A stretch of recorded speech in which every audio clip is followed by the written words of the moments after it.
From Carolla One Studios in Gina's house and Brian's house, this is the Adam Carolla Show.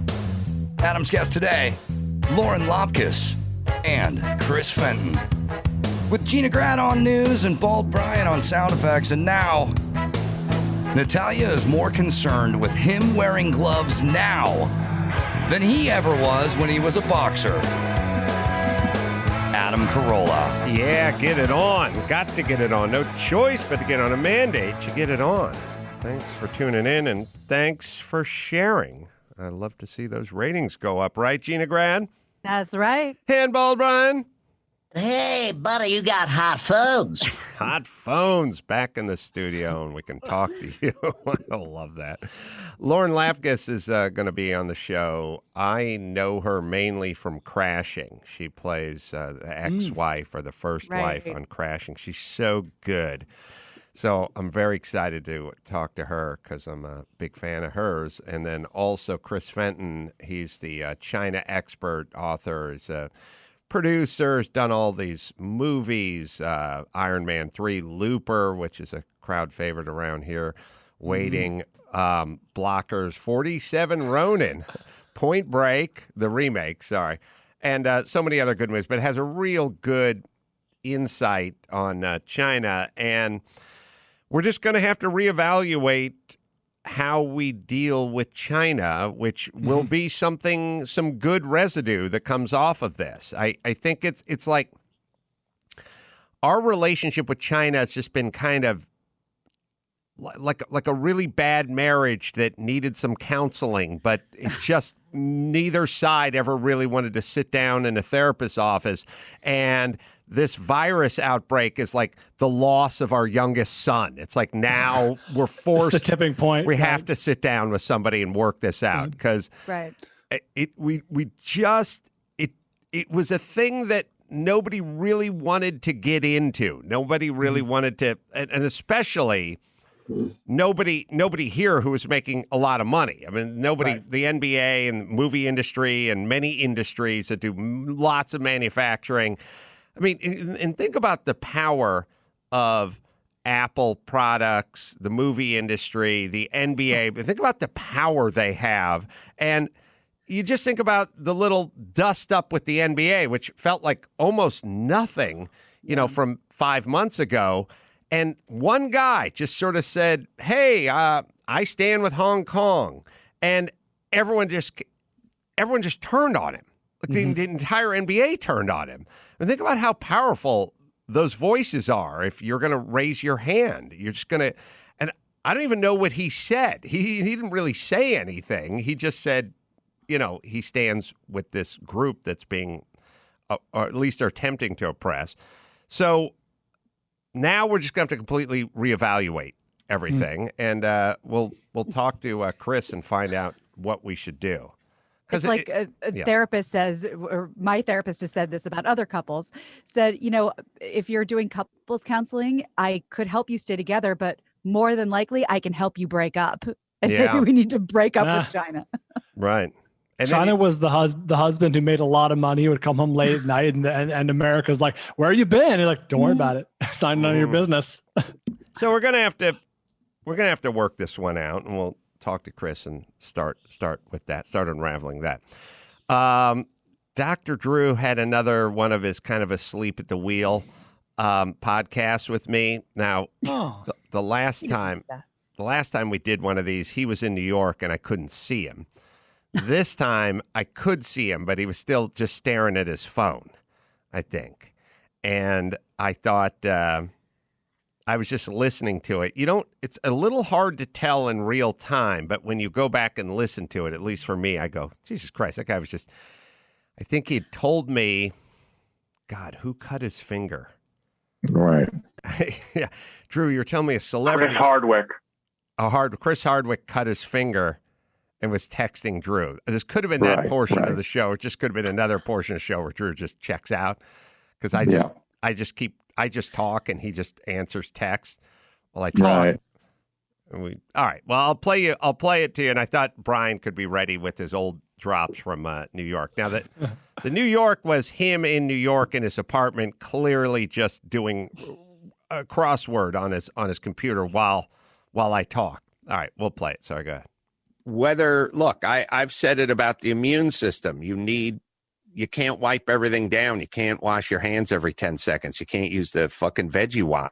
Like, you need to get something in your system so that your system has something to wrestle with so it can build up its strength and its skills. There's an emotional side to this as well. These people's brains are turning into fucking mush. We needed, and again, I don't know what, the thing that's scary about this whole thing is somehow me pushing back against governmental overreach is now un-American. Oof. That's the scary part. Oh boy. Oh boy. Now that's a weird position in history to be in, right? Yeah. How weird. Well, you turn on the news, who's the problem? The government or the people who are going to the beach? Right. That's not me. All right, Drew, do we get paid the same to do this show, or you sit around like, ooh, arr, arr, hey, I am sympathetic to what you're saying, and when you construct it that way, it's spooky. It's spooky. All right, well, do some talking, would you? He's probably just nodding his head while I talk. He's on auto, Drew. Yeah. Anyway, that in some ways topped the first one. It does. Creepy. I do all the commercial reads. I start the show. I end the show, and we split the money. And at some point, it sort of dawns on me, wait a minute, why am I doing 86% of the show? And then we just whack the money in half. But that's well, it's his studio.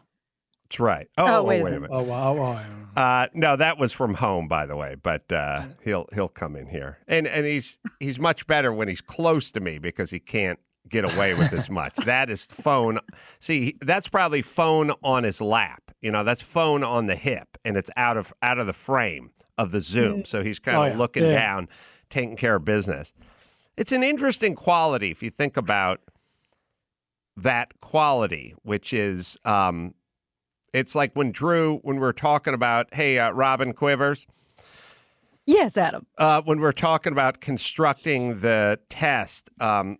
The test. I'm familiar with the test. Yeah, well, I know it's a lot of bad blood there with Drew. But when we're putting together the narcissism test, it was a full year of him being checked out and wanting to interview celebrities and having him fill out paperwork like during the show that I kept telling him, you can't do that. And he'd always kind of be like, huh? Oh, what? Oh, I didn't know what was going on. It was right I was in the middle of reading a news story and he shoved it in my face. Oh, maybe that's why you were the highest scoring on the narcissist. I don't even know what I put down. I'm trying to tell people about studies that find certain things about the human condition, and he's telling me to rate myself on narcissism. I can't do two things at once, Adam. Yeah, it just... I look, I don't want to beat a dead horse here, but the fact that you get so bent out of shape about being off the scale on the narcissism test suggests you're a narcissist.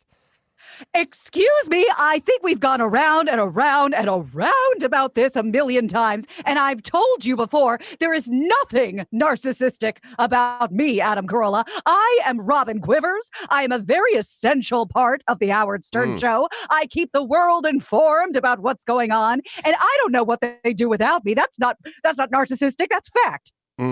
All right. Well, fair enough. We'll just agree to disagree. I'll tell you who did not score very high amongst female celebrities on that narcissism test was Gwen Stefani. She had a very low score, so no one accused her of being a narcissist. Gwen Stefani. You know why? Because when Drew asked her about the test, she just said, "Don't speak, I know this is what you're thinking, so please stop explaining, don't tell me 'cause it hurts." And that's all he needed to know. That's all I had to say. That's all he had to say. All right. I also I think Cher did a sort of, she was in the 70% bracket. She was regretful. She wishes she could have done it differently. She wishes she had a clock when to turn back. When she looked at that test, her thought, if I could turn back time, if I could find a way, I'd take back all the answers on this test, and you'd stay. You know, I'm thinking about the Hispanic couple that lives above you in the apartment right now that's quarantined. It's like, we got a crazy bitch. In the middle of the day, I hear her screaming out in all these different voices. It's a single family home, but your point's taken. She's one of those Hollywood Boulevard impersonators. Working on some material. I'll tell you who scored incredibly high. One Nancy Grace. Oh, sure. Now, that is conjecture, Adam. That is not true. I know you like to come up with your own facts. I know you just pull them out of thin air, but you know what? That's not what Nancy Grace does. Nancy does the work. Nancy does the footwork. Nancy does the hard uncovering of the real facts. And if you took the time to look at the real facts, you'd know that Nancy Grace is modest, Adam. Nancy Grace is humble. She has a humble heart. And scene. All right. Michael, Stockton, 46. Yes, what's going on, guys? You ran a red turn arrow? Oh, yeah, this was a couple months ago, like around November, October. Mm-hmm. I ran a red arrow. Cops lit me up. It was nighttime. So I didn't know it was a cop behind me. How, and then... Yeah, wait, Drew's very interested in this. Drew, he ran an arrow. He wants to weigh in. What's that? Yeah, okay. Drew's weighing in. So you got to check behind you. You have to check behind you all the time. Well, the problem is no new cop cars now are SUVs, so it looks like an SUV. I didn't see lights. Looks like a Ford Explorer. Right. Yeah. So the lights are now on the mirrors and the headlights. It's not on top. Right. So they're all over. Yeah. So what went on? What'd the cop say? Well, I had a couple things going for me. Like, I had turned on the lane where there was nowhere to pull over, so I hit my hazards, drove another 1.5 miles to turn into a lot, to not disturb traffic. He hit his headlights on. I stuck my hand out the window, fingers spread open, both hands. And then I was in my suit because I just came off of work. He's like, "What are you doing?" I was like, "Just got off work." He goes, "The light was red." I went, "No, it was green. There's no cars. It was green." He goes, "Come on." I go, "Okay, don't do it again." And he let me go. It. But it was Stockton justice. Cool guy. Thanks, Michael. Well, if I stayed in the lane, he wouldn't be able to go. Normally, they just go when nobody's there. Obviously, the best thing in my life is driving through red arrows. It is the best thing best decision I've ever made, bar none. It has changed my life, and I've been doing it for 20 years. So I was talking to Olga about this in the kitchen the other day.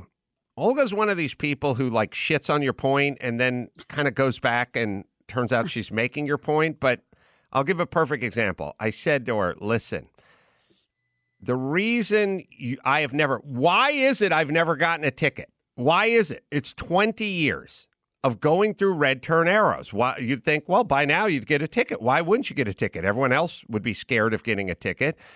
I do check my rearview mirror to see if there's a cop behind me, but then I drive through. So why not? And I now have expanded my repertoire of driving through red signals as well on small streets or intersections where there's nobody around. I just drive through them, look in the rearview, drive through them.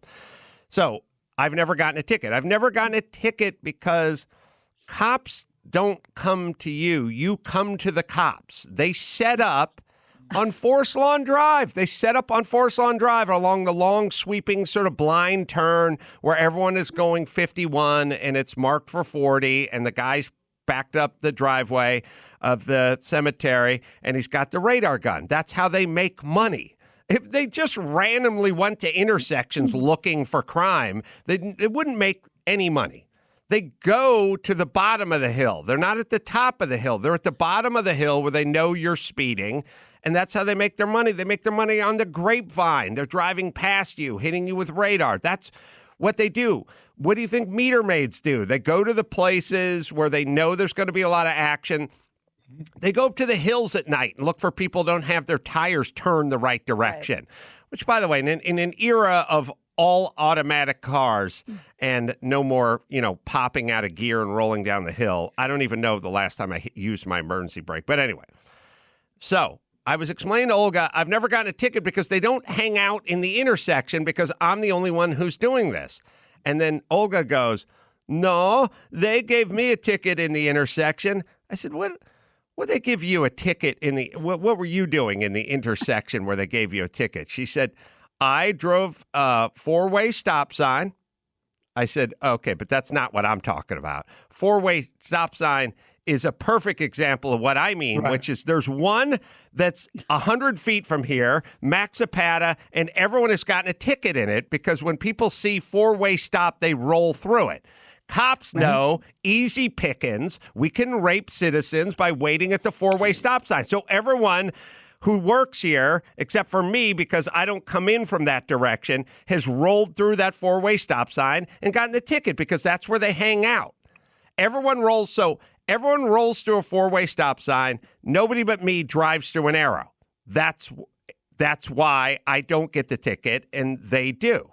So everyone who would roll through a 4-way stop sign, it's the exact same ticket you'd get for going through an arrow. It's just a ticket. It's a moving violation. And if you're willing to go through a 4-way stop sign, or you're willing to go 80 miles an hour on the way to Vegas, well, then add driving through left turn arrows. Add that to your repertoire because it's a much lower percentage ticket than the former two that everyone engages in. The psychological barrier, you see that big red arrow staring at you, don't move, but right. It's not that, the action isn't that much different. Right. If you put a native up from a faraway island in a different time, up in an airplane, they would stare out the window and cry and panic the entire time. But I'm saying, let's join the blue-eyed people and enjoy a cocktail in the main cabin. That's what I'm saying, people. You don't have to freak out. It's true. That arrow fucks everyone up because it's red. You know what we can do if we want to help? Lower that sun visor. Just bring that sun visor down. And now you're just staring at a green light because you put the sun visor down. You've obscured the arrow. And now you're just a fool sitting not turning left when it's safe to turn. All right. A lot of this stuff should factor into your life. And speaking of the 4-way arrow, the 4-way stop sign, you've also revolutionized that because no longer am I a you go ahead wave kind of guy. I'm a point and direct kind of guy because of you. Yeah, absolutely. When you do the wave, and I don't know why, but the wave all that does is create a second wave. Another wave. Yes. They say we have to look out for a second wave that's coming in September. I don't know why humans are wired this way, but if you get to a stop sign and you go, go ahead, the person goes, no, you go ahead. Like, I don't know, just wave and go, thank you, and just drive through it. We're hurting our cause here. All right, let's see. So what do I want to say? We got some calls up there. Oh, I see. It's on the other screen. Oh, I didn't know that, Max Patton. Well, now I know. Yeah, that's why I shook it. Yeah, it's good. Changed a lot. Good thing I have a peripheral vision over here. Quality products, home. Let's see. Someone's talking about how my hands are doing. Let me just roll down the line here. Line 1. Devin, Pennsylvania, 34. Hey, guys. How you doing? Thanks for taking my call. Yeah, thanks for listening. I just wanted 2 things. I wanted to say thanks for keeping the podcast up during quarantine, and that if you listen to some other podcasts, when they do them from home or not in the studio, they suck as far as quality goes, and your guys have stayed right on point. So good job, Dawson, Chris, you guys, everybody. Well, thanks. And, we aim to please around here. I actually found that my internet was bad or not as good as I wanted it to be from home, so I just came back into the studio with kind of the skeleton crew. But we like clarity over here, so thanks for listening, Devin. You're in Pennsylvania. Did Pennsylvania do some sort of thing where they were talking about locking down, not opening something for a year or something, or did I hear that right? I have not heard the year plan yet. The thing that PA is doing, they're trying to open some counties with a red, yellow, green system while keeping other counties closed. But there's a lot of misinformation, and it's not real clear as far as the governor goes. Because I'm in northern PA, but it's very rural, and we don't really have any cases.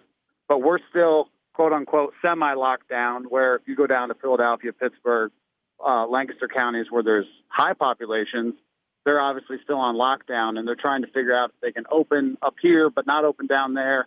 It's kind of a cluster at this point in time. I think I spent a year in a town called Seacane, Pennsylvania. Does that sound right? I'm not familiar with that. You did mention one time that you went to Mansfield University. Yeah. I'm like 10 minutes from Mansfield University. That is rural, man. Or Crazy. rural, I should say. Yeah. I mean, a lot of roughneckers, right? Like a lot of guys in the oil industry up there. Yeah, we are big natural gas industry, which is relatively recent. You know, the last 10 years, it really wasn't here before then. But yes, a lot of natural gas industry going on nowadays. Seacane is a township in Pennsylvania. Okay. Now you know. Crazy. Delaware County. We shall try to figure it out. Yeah. Oh, speaking of Drew, that was one of my greatest. We were on a road trip and we drove from, we played the University of Pennsylvania, and we drove from, I think we were driving from the city of Philadelphia to the college, I believe. Anyway, that was a road trip where Drew had food poisoning and was like reeling in the back of this car and throwing up and had diarrhea and everything else. And me and the driver, who was the greatest character ever, could not stop talking about food and getting ourselves Philly cheesesteaks and stuff like that. And Drew at some point just blew up and screamed at both of us, stop talking about food. That's all I remember about that. But I do kind of remember driving by Seacane on our way to University of Pennsylvania. Another gig where Drew just got out a folding chair and put a blanket around him and sat there and sweated while I did the entire show. We split the money. Yeah. Remember that show, Drew? Yeah. Yeah, that's right. We split the money right down the middle, but you were sick and I had to do all the talking, remember? Right. Yeah. Right? Right. Right. That's what I'm saying. Right. Right. Right. Right. Yeah. I'm just saying, how about you kick some of that money back? Right. Yeah. Okay. Well, now we can agree. We finally agree on something. Crazy. No, it's not. It's a simple math. We get paid favored nations. We split the money down there. Look, what if we wrote a book and it was 100,000 words and I wrote 8? Sometimes I do. I'll tell you what. Well, let me finish my analogy here, Drew. It's 100,000 word book. Right. Yeah, okay. And I write 85,000 words of that book, and then we split the money down the middle, okay? Right. No, not all right. Not all right. Yeah. No, you're not. You're tuned out. You're not listening to what I'm saying. I'm trying to make a passionate point here. No, the phone is not on, the TV is not on. I'm listening to you. You're not, because I'm suggesting you giving money back to me for all the past work I've done.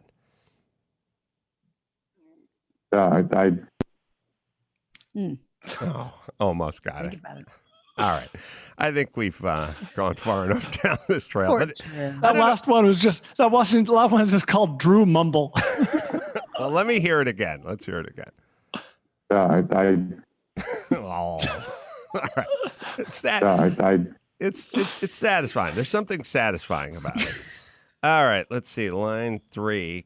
Christian, Dallas, 47. Hey, guys. Gina, congratulations on your upcoming nuptials.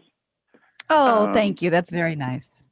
Of course. Brian, you have a tremendous gift for making Dr. Drew funny, man. God bless. Godspeed. And Mr. Adam, I just wanted to check in to see, I know you spoke not that long ago, you were either having injections or something done to your hand, and I haven't heard any updates, so I wanted to see how you were doing on that. This guy, in 30 seconds, he's been more caring than your entire upbringing. Thank you. About our lives. My wife owns a CBD shop, so we just kind of are always concerned about others. So I wanted to see how you were doing. That's all. My hands are progressively getting worse, and something needs to be done. My knuckles are getting kind of swollen, and I have the index finger. Oh no, maybe it's the second finger from the pinky on my right hand, which is kind of swelling. Is it arthritis? I don't think it's arthritis. It's just from a constant impact. It just I just wasted my hands for such a long period of time boxing and doing construction. Adam, I'm in no way attempting to endorse our company or whatever, but I know you've had several CBD companies as sponsors. I say you talk to somebody that's educated and really go through that system, because we have had, and I mean, if you know how to use it and use properly, you can get some tremendous benefits. There's no hocus pocus to it. Okay. But you have people. So before you start getting cuts and injections and everything else, seriously give that a shot. I'm sure that, Well, I'm all for it. At this particular point, it's actually benefiting me because my daughter was yelling at me last night for not wearing gloves. Like when I go out, and I said, if it don't fit, my hands are jacked up. Like it is hard to get my pinky into the glove, and so on and so forth. And also, well, you can still fake it. You can still lie about it. Oh, you're right. But you're right. Your hands can be better. Yeah, you're right. Thank you, Michael, or Christopher. Sorry, Christian. Sorry. The thing that I find interesting is I don't know what the science behind the gloves are exactly, and that nobody at the pavilions was wearing gloves inside of the pavilions, and they do not require it. They say you must wear a mask, you may not enter. They don't say anything about gloves, and evidently no one wore gloves who were customers. And I heard an expert saying, well, you don't get it through your skin, you get it on your hand, and then you touch your mouth or your eye, or you pick your nose, and that's how you get it. And they said if you're wearing gloves, you still could get it the same way. And I thought, oh, okay. If it's on your finger or on your finger with a glove, on top of the glove, obviously, it seems like you're doing more by wearing the gloves. But I thought, who would be more meticulous about this than the pavilions in Malibu? I mean, there's no laissez-faire going on there. That's not your Valley Johns. Right. That is not Johns in the Valley. Yeah. Where you're like, I'll take more pig hoof, please. That's right. No, this is like the richest, whitest, most, the women that had tons of plastic surgery done to them, so they're vulnerable. So my take is if they didn't require it, who is requiring it? And then are you guys finding that stores require it, or people are just doing it? I have not found stores requiring it. I think it's psychological. I think, but the thinking behind it is people are less likely to touch their face with gloves on. And I don't know what else it's providing. Yeah, I haven't seen it required amongst the general public. I've gone to get my blood drawn twice now, and obviously the nurses who are doing the phlebotomy are wearing gloves. I'm sure that's required there. But the only thing I've heard that's consistent amongst the medical advice is wash your hands frequently. So I don't think the gloves are, like you said, nothing here or there, because you can touch something and then touch your face with or without a glove. That's not going to make a difference. Right. And so then you start getting into this realm when you're arguing with people, which is they go, just put the gloves on. What's the big deal? Just put the gloves on. What's the big deal? And you're like, okay, but we could just keep doing everything. That there is no limit to safety. Safety is pretty infinite. You have to kind of stop at some points and go, where are we stopping this? But you do the same thing with, again, I always talk about building. You make scaffolding safe, but you don't eliminate scaffolding. You need scaffolding. Like it's inherently a little bit dangerous to stand on scaffolding and spread stucco on the side of a 3-story building, but that's why you have to make the scaffolding as safe as you can and then proceed. All right, let me hit Liquid IV. Easy. healthy solution to dehydration. One stick of liquid IV in 16 ounces of water provides as much hydration as 2 to 3 bottles of water. A lot of people are staying in. People may be celebrating a little too much. And when I say celebrating, I mean just staying up drinking because of this quarantine. You wake up the next day, you're not feeling quite how you would. Or maybe we're going another direction. Maybe you're just on that rowing machine or on that elliptical and going at it. Well, you need proper hydration. It's crucial for your immune system. Vitamin C, and anyone who wants to talk about working out or being hungover, man, you need to be hydrated. It's got vitamin C more than an orange. It's got as much potassium as a banana. That's what Drew would always say to eat if you were hungover. C, B3, B5, B6, B12. Liquid IV is donating 2.3 million servings in response to the COVID-19. And they're going to take their products and they're going to get them out to hospitals and first responders and food banks and everything else. It's a great product, and you need it now more than ever. Right, Dawson? Liquid IV is available nationwide at Target, Whole Foods, and Costco, or you can get 25% off when you go to liquidiv.com and use code ADAM at checkout. That's 25% off anything you order when you use promo code ADAM at liquidiv.com. Get better hydration today at liquidiv.com, promo code ADAM. Yeah, and when we start traveling again, definitely throw a few of those in the backpack for sure. For sure. Chris Fenton has been on the show before. He's got a book called Feeding the Dragon, Inside the $1 Trillion Dilemma Facing Hollywood, the NBA, and American Business. Oh, God, I didn't even look down at the rest of it, but that's exactly what we're talking about. What are we going to do about China? We'll talk to him right after this. And now, Alcoa presents the COVID-19 edition of Definitely Not a Jew on the Adam Carolla Show. Dateline, Santee, California. A 32-year-old man was asked by police deputies to remove the face mask he was wearing while shopping at Food for Less. The mask featured a swastika! Definitely not a Jew! Wow. Yeah, from your mouth to God's ears. Chris Fenton is with us. We've spoke to him, let's see, November 2019. So it's not been too long. We learned a lot about China. We're going to learn more now with all this going down. Thanks for joining us, Chris. Yeah, my pleasure. A lot has changed since the last time we spoke. It was pre-COVID and pre a lot of extra tension between the U.S. and China, that's for sure. Yeah. You know, it's a weird thing. I don't know if you guys have engaged in it, but I have found myself thinking about friends or people in the past, we've lost, or just people you knew who passed away. And my first thought is like, oh, well, at least they missed this. That's kind of my weird, morbid thought. Like, hey, my buddy Philip the Juggler, at least he missed this. My buddy Jeff Katz, that guy died like 4 months ago. Like, oh, he just missed it. Oh, good for him. So, Chris, what can we do? Let's start with business. What should business do with China? Well, it's actually a really fascinating question because myself, the last time I was on the show, I had just gotten back from a U.S. congressional delegation trip where we were in the mainland of China for 8 days, and then we actually went down and visited Carrie Lam and protesters in Hong Kong. I got back with a certain point of view on things based on that trip and 17, 18 years of pre-existing China work. And then that Daryl Morey tweet came out, which was the Houston Rockets GM, who essentially woke a lot of people up to, the pandering that was going on between industries here in the U.S. trying to get access to that market.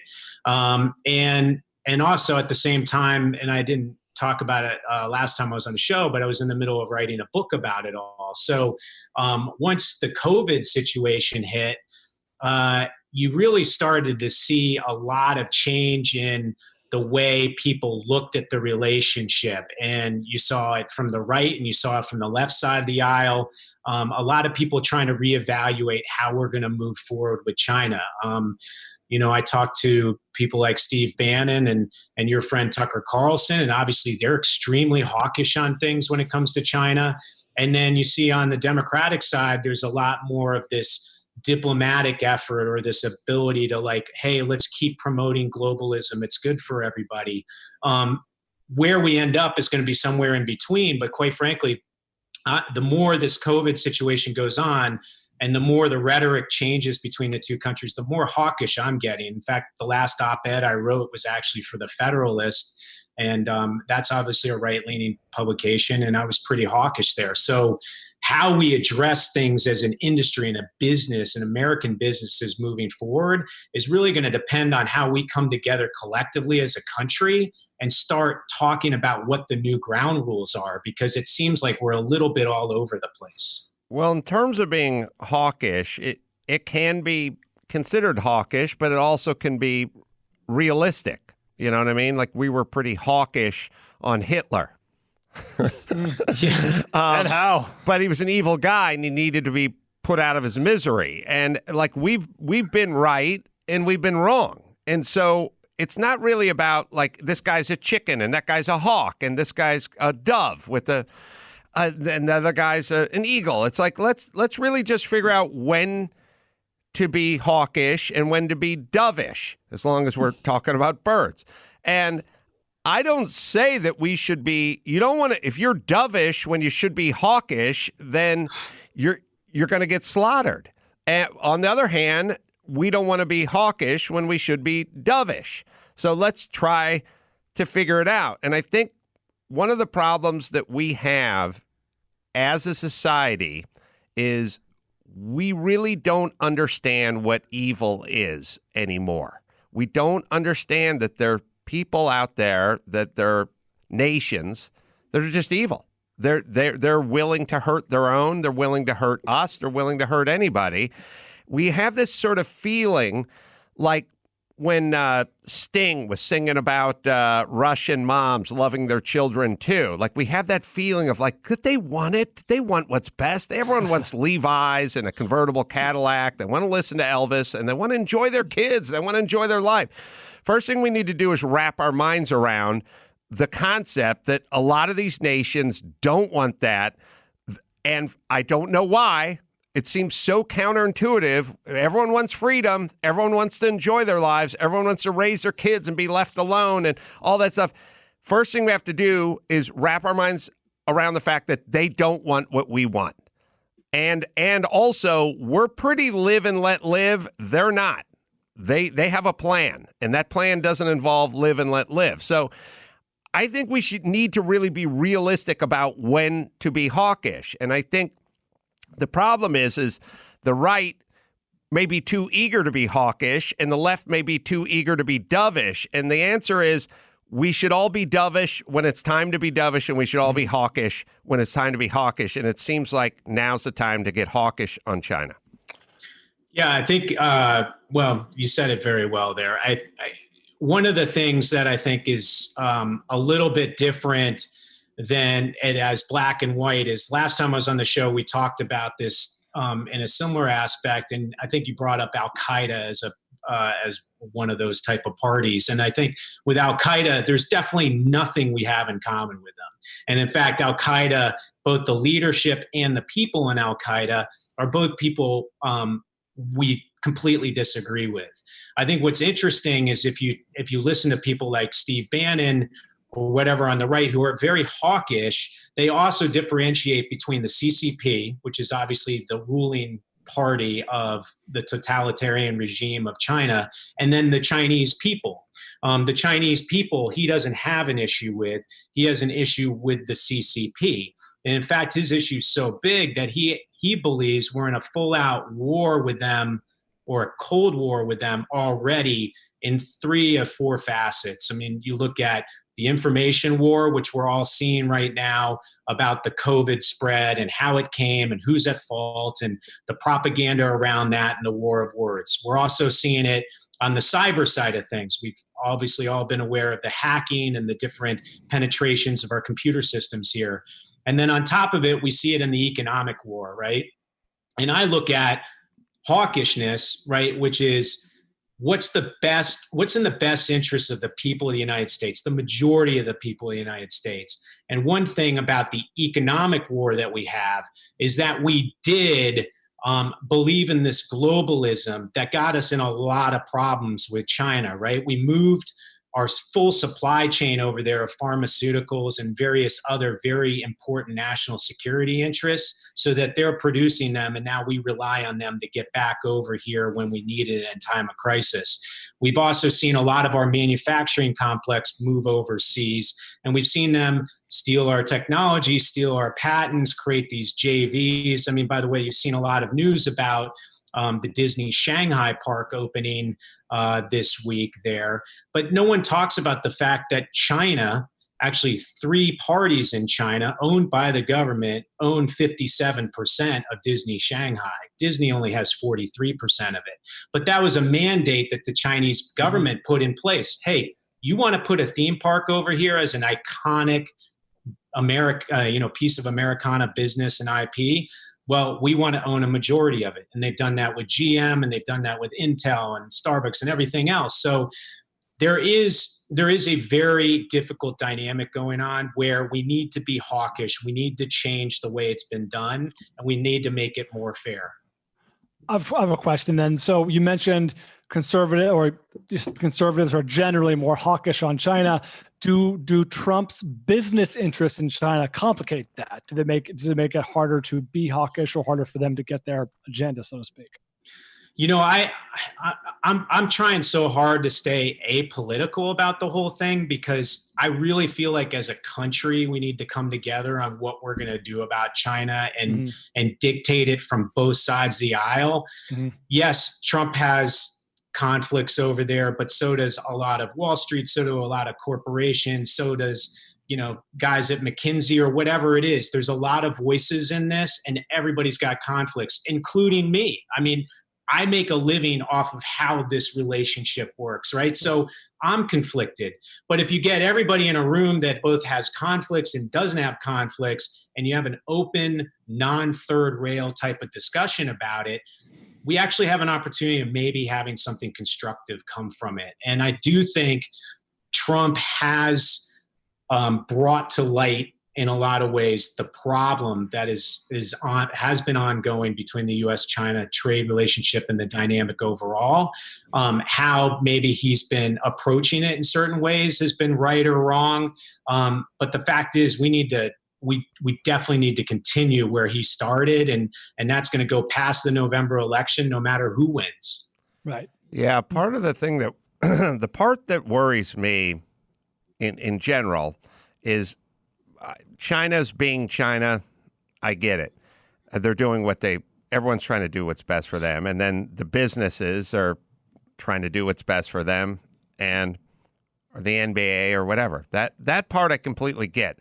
The part that's a little insidious is when people start speaking up about it and they get called a racist or their hands slapped, or with this notion of, I'm not allowed to critique China without being called a racist. And then also, if you're going to propagate that thing where it's just you're not allowed to do this, then there's going to be an unintended consequence that comes from that, because we need to really take a look at China. And I don't think first off, this country, which we're constantly cloaking ourselves with this racism shawl all the time, it's like we're so racist. I live in a neighborhood that has a lot of Chinese folks in it. So does Mike August. You can't get us to look differently at our neighbors because the government of China is up to X, Y, and Z. I mean, they've been up to something every government is up to something, and most of them we disagree with. I don't know. If your neighbor was Vietnamese, would you be thinking about holding something against him because of whatever the Vietnamese government was up to? I don't really think we're wired that way. It's hard to be wired that way and live in the United States because everyone's from somewhere else. Like, that's how we roll. So I hate it when we stifle the conversation because we're not allowed to discuss this group because they're somehow different than us. Everyone is different than us. And look, we talk about Sweden as much as we want. We're not Swedish. We're allowed to have opinions and opinions about their government as well. Sorry, go ahead. Yeah, I think, I'm 100% with you. And I do think what's going to happen as the election season progresses is that the China bashing is going to become relatively equal from both sides of the aisle. I think Donald Trump is already pulling Biden into the fray by calling him Xi Jinping's best friend and spending 25 hours in private rooms with him, et cetera. So Biden's going to have to fight back. You're going to see it down ticket too with Senate and House races and local government. So people are going to bring it to light. It's not going to be a third rail issue. I agree with you. This whole PC thing about it is sort of ridiculous and creates much more noise in what needs to be a really open, frank discussion than it should. So, yes, 100%. And by the way, it's like, I'm from Connecticut. It's not like the people in Lyme, Connecticut are upset that they have a great disease named after them that's killed a lot of people. I mean, it's ridiculous. I mean, a lot of these things are called what they are because of where they originated from. Well, also, for me, who is very much endorses shame, I like shaming and I like judging. Hey, man, first off, I'm the guy who's lived in Southern California my entire life and has said Hawaiian Gardens should not be able to be called Hawaiian Gardens. It's a piece of shit. Hawaiian Gardens should be number 138, and we should get everyone a number and rank them and shame Hawaiian Gardens into getting their shit together. And if a disease or virus comes from one part of the world consistently, I want the name on it because I want that judgment to prevent the next one. So I'm very consistent with my Hawaiian Gardens one. Max Zapata, I hit a favorite tweet or liked tweet. God, it must have been like 2 weeks ago. I've never brought it up, but I think it was actor John Cho explaining that if this thing was named Wuhan virus or Chinese virus, that he would essentially have a target on his back. And I hate that. I really hate that kind of talk. I really do. I think it's irresponsible. I don't think we're that as a country. I just don't. Oh, look, here. You know what I was yelling at Dr. Drew the other day? Where do you think this fucking virus came from? Like, if you talk to every human being in America and you went, where did COVID-19 go? They'd go, I don't know. I don't know where COVID is. COVID City? COVID's a state? No. If you talk to 100% of Americans and you said, where does COVID-19, where did it emanate from? Where did it come from? Every single person would say China. Okay, so we know. We know where it came from. Now, are we out attacking Chinese Americans? That's the question, because it's not like we don't know. You could call it the Mississippi virus, but we'd all know it came from China. Everyone, who do you know who doesn't know this came from China? Well, the people we really need to check in with are the people from Corona, California, because I am worried about them. That city needs to be renamed. Right. And they wouldn't be Corona 19 under my regime. Right. They'd be in the 200s or they'd be at the bottom. Add another digit. Cities we have. So if we all know where this came from, then it doesn't even matter what you call it. We already know. But my point is if the notion is if you connect this virus to China, then we're going to go out and hurt Chinese Americans. I do not endorse that or sign up for that notion. We all know, and we haven't. Now you can tell me, oh, what about that Chinese couple who ran the grocery mart in Queens, and some guy in a pickup truck drove by and threw a rock at their. Always incidents of that. Always. But it doesn't mean that's who we are as a country. Well, I think just the fact that it's a debate angers. I mean, first of all, it's the people that act on that kind of stuff are very extreme parts of the population, obviously, and or pure racists or whatever they are. Just the fact that we're having this ridiculous debate over the PC nature of it only exacerbates the way some of those people might feel about it. If we just let it be and worried about stuff that was much more important in regards to all of us, we probably would mitigate any sort of problems with it because it would be labeled the same way most things have been over the course of time, and it wouldn't have even raised eyebrows. Chris, when you say let it be, that is you speaking words of wisdom. my friend. Well said. Well done. And I like John Cho, and I think he's a fan of the show, and I'm a fan of his as well. But it's just, here's what I'm saying. Everybody in the United States knows this thing came from China. We are devastated. People are dying. Every time you turn on the news, it's a new grim milestone. Now, projections of over 100,000 dead Americans and the worst economic since the Great Depression and blah, blah, blah. If there were stories of Americans terrorizing Chinese citizens, believe you me, that would lead CNN, MSNBC, Fox, everyone. That you would be on there. You would know it. You'd be hit over the head with it. If CNN found that Chinese people were being terrorized by Americans, they'd be over the moon about this. Believe me, you'd hear about it. Again, it doesn't mean it didn't happen or hasn't happened. It just means everything happens. The question is what kind of nation are we? And I don't think we are that. All right, you have that op-ed. Sorry. Yes. The title is Coronavirus Reminds Asian Americans Like Me That Our Belonging is Conditional. I called my parents a few nights ago to tell them to be cautious when stepping out of the house because they might be targets of verbal or even physical abuse. It felt so strange. Our roles had flipped.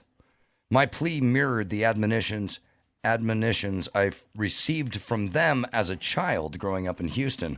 The world, they cautioned, was hostile, and it viewed us as strangers. So they wanted me to stick close to my family. All right.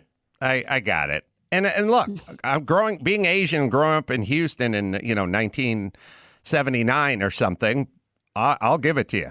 That definitely could have experienced that. But it's 2020. The disease is from China.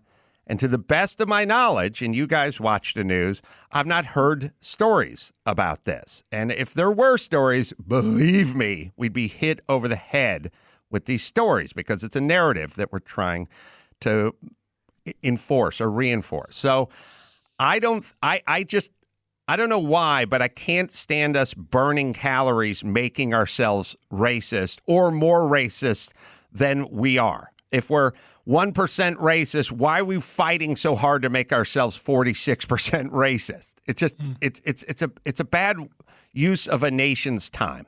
All right, I'll get off my high horse. I do want to. By the way, I agree with it. That the waste of time thing is key, and I think what's the thing to keep in mind here is that there is a crisis. It's created chaos. There is damage that has been created between the two countries, but because we have a melting pot of people here in this country, Chinese Americans and white Americans and, Guatemalans, et cetera, like we have a nice balance of geopolitical sort of chemistry. And that hopefully will be a bit of the reason when it comes to the fact that we do have to get hawkish, but we don't want to get to the point of a kinetic war either, right? So hopefully it all benefits us that we have these type of discussions, but to waste time, like you're saying, on the PC thing when we have much bigger issues to talk about is a waste of time. Agreed. So films, we can look at films two ways. So right now we're looking at the film industry, which you know all about, which is, we don't want to piss off China because they have such a huge market. But there's a way to kind of flip the script, which is, hey, China, you want films, don't you? Like we do films. Fast 9's, coming out. You want to see Fast 9, don't you? Like maybe, obviously we need their money, but what if we said, hey, Tom Cruise is going to have the patch of Hong Kong on his bomber jacket, and if you guys don't want to see Top Gun, then don't see Top Gun. And then how fast before their people got agitated by not being able to see all the great product we produce? Yeah, I think yes, it's near and dear to my heart, the movie business between the two countries. Senator Cruz brought up that Tom Cruise jacket situation.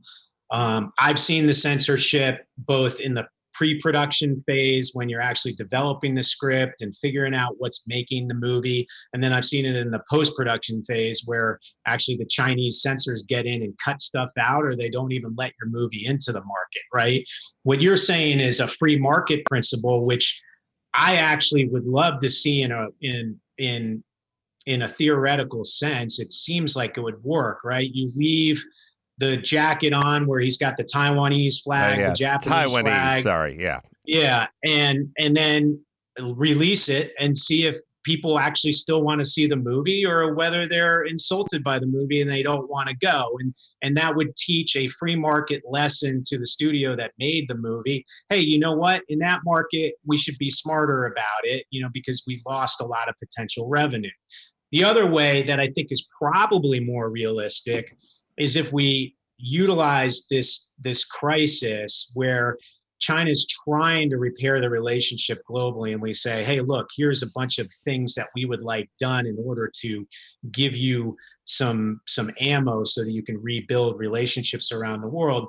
One is, we don't want you censoring our movies. You can, outside of your country. Inside your country, if you want to blur out a particular flag on somebody's jacket, that's fine. That's your market. You can do that. Or you want to cut that out. But around the world, we're going to have that flag on the jacket, and you can't tell us otherwise. And you can't blacklist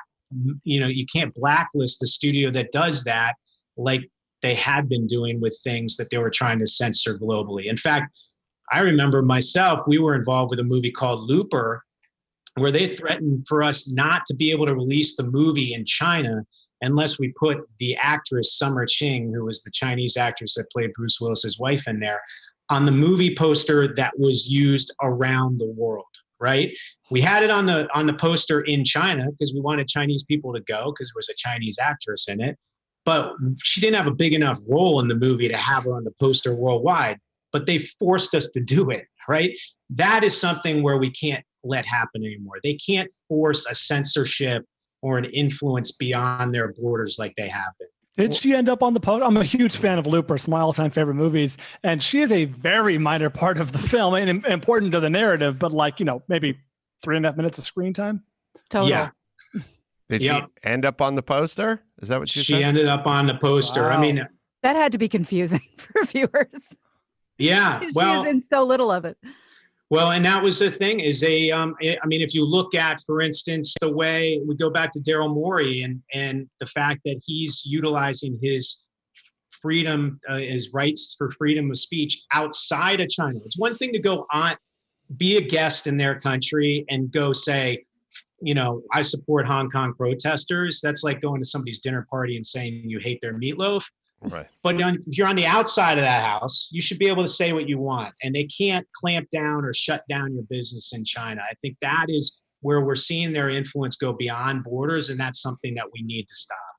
Well, you brought up a super basic, obvious point that I hadn't thought about, which is they want to influence outside of China, which I just thought, well, of course you want to make these movies acceptable for the Chinese market, but you're so right. Like when we used to, we're still here a little bit, but we used to, Ford would make a car for Europe and a car for the United States. They'd have little differences, smog requirements, stuff like that. Like business does that all the time. The German BMW was different than the American BMW. They'd make their own. Always better, by the way, in fucking Germany, but always better for them. And then there was the ones they shipped to us that were a little bit different because we had a little different rules. We needed 5-mile-an-hour crash bumpers and certainly another set of rules for California. California has smog requirements. The cars that come to California are California cars. So industry does that frequently and for the last 100 years. This is basically us in California saying, oh, no, all the cars need the California rules on it, which is insane. Just getting your own is a victory. So here's Top Gun, China. Now go ahead and modify it any way you want. That'll be up to you. But the idea that they're pushing it on the rest of the world, that's the insidious part. Well, and by the way, an extreme example of that was several years ago, MGM and Sony made a remake of Red Dawn, which was such a great movie from the 80s, right? And the enemy in that was China, right? And of course, they're thinking, well, if China's the enemy, we're probably not going to make any money in China with that movie. But the fact is, like, it's sort of a pro-America movie anyway, so maybe it only has international business limitations to begin with. So we're going to go make it, but we're not going to worry about China. But China heard about the movie and said, you can't make that movie. And they had already made it. And then they said, well, you need to change it. It can't be China. It can't be China as the enemy. You got to make it something else. So they had to open up the picture and redo it as North Korea. But China was so mad by that time, they actually banned movies from those studios in that market that had nothing to do with Red Dawn, just other movies from those studios for a certain amount of time, just to get back at them for making that film. But this is a little confusing because this is all sort of optics, right? But don't they have a PR team? Don't they care about what this looks like to the rest of the world, that they're so, for lack of a better word, petty about this? Well, yes, they do have an amazing PR department. It's called the Ministry of Propaganda, which is probably the largest, part of the government aside from the Politburo.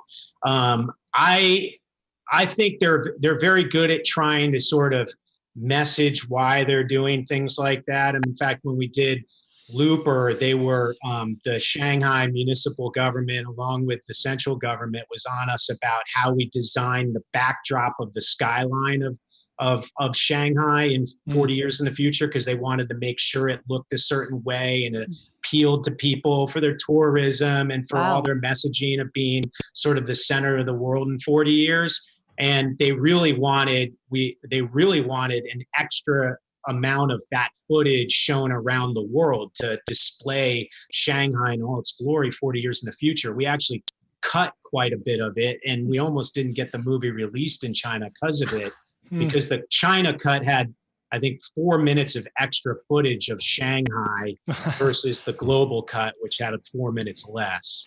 That's what I was thinking when I watched the movie for like the 10th time. Like, this could really use some more Shanghai skyline footage. Actually, I think that exists. That's the China poster for it right over there. I know. I looked it up online. Yeah. Shanghai skyline sounds like a Chris Tucker movie that hasn't come out yet. I'll say this because we're crunched for time here. All I'm saying is this thing where, hey man, live and let live. Everyone wants to just hug their kids and get along. Well, evidently China doesn't work that way. They're not like a lot of other nations. It sounds pretty petty. Hey, if they're sweating the little stuff like a skyline, imagine what they're doing with the big stuff, like the space and the military and rockets and missiles. I imagine how much effort they have in that department. And so now we know who we're dealing with. So we have to decide, are we a hawk or a dove? And moving forward, I'm going to check the hawk box.